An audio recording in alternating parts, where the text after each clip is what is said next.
Bonjour, vous êtes sur CGDN Français, émission spéciale de l'Expo 2019 de Beijing.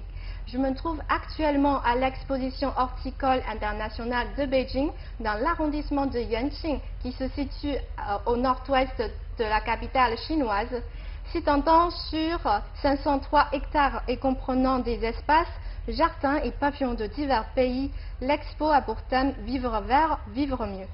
Avec la participation de plus de 100 pays et organisations internationales, l'Expo 2019 Beijing établit un record pour le nombre d'exposants dans l'histoire de l'exposition horticole internationale.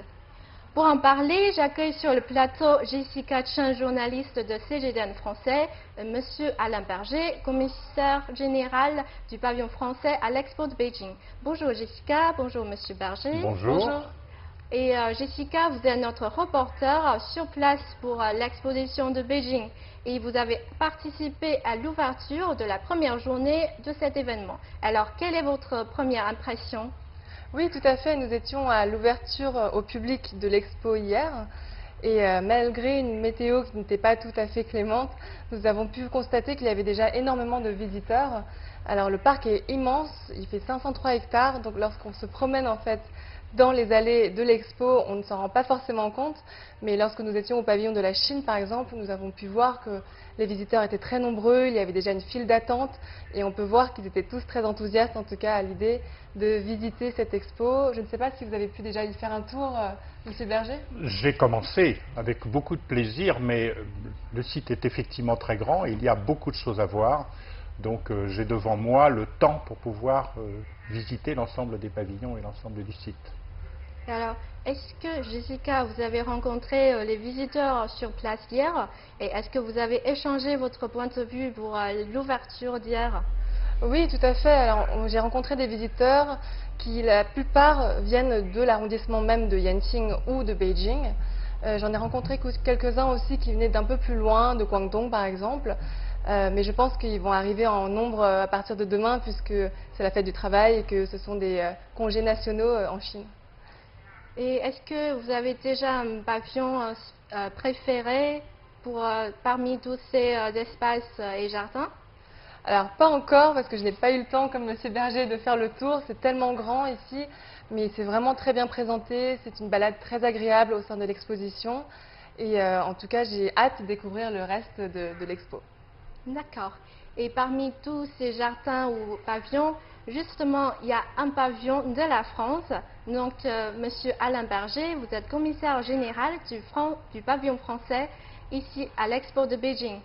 Donc, est-ce que c'est la première fois que vous participez à tel événement? Alors en fait non, j'étais déjà commissaire général du pavillon de la France à l'exposition universelle de Milan en 2015. Donc j'étais assez impliqué à l'exposition d'Astana, donc au Kazakhstan, en 2017. Donc c'est ma troisième exposition. Mais à chaque fois, c'est une expérience différente et passionnante. Alors, merci.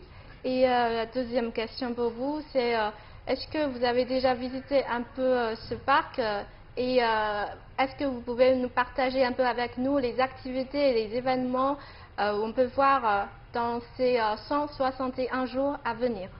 Pour le pavillon de la France ou pour l'ensemble de... Le pavillon français. Alors pour le pavillon de la France. Le pavillon de la France donc vient à cette exposition pour parler de son savoir-faire, de sa vision du thème Vivre vert, vivre mieux, qui est un très beau thème, qui est un thème tout à fait contemporain, qui concerne l'ensemble des nations du monde.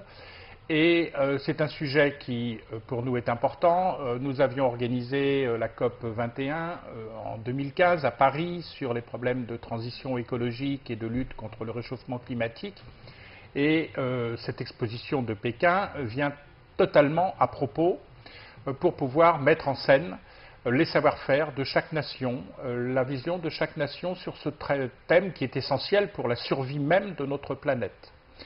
Donc notre souci, c'est de faire part de nos expériences, faire part de nos savoir-faire. Nous allons organiser des conférences scientifiques. Et puis nous avons sur le pavillon une scénographie qui développe ce thème vu par la France, le thème Vivre vert, vivre mieux, sur le rôle des espaces verts, le rôle de l'agriculture, un nouveau mode de développement agricole avec l'agroécologie, la nécessité de capter le carbone de l'air, puisque c'est un des rôles des espaces verts, c'est que grâce à la photosynthèse, qui est un phénomène que tout le monde connaît bien, et au soleil, nous pouvons absorber le carbone de l'air et l'intégrer dans le sol, ce qui permet par voie de conséquence de réduire le carbone qui est un des principaux facteurs de réchauffement climatique.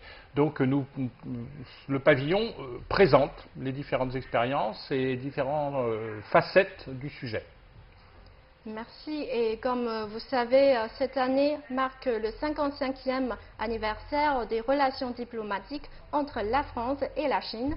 Et aussi cette année, c'est l'année d'environnement entre les deux pays. Alors, à ce moment-là, cette exposition, quel rôle joue-t-elle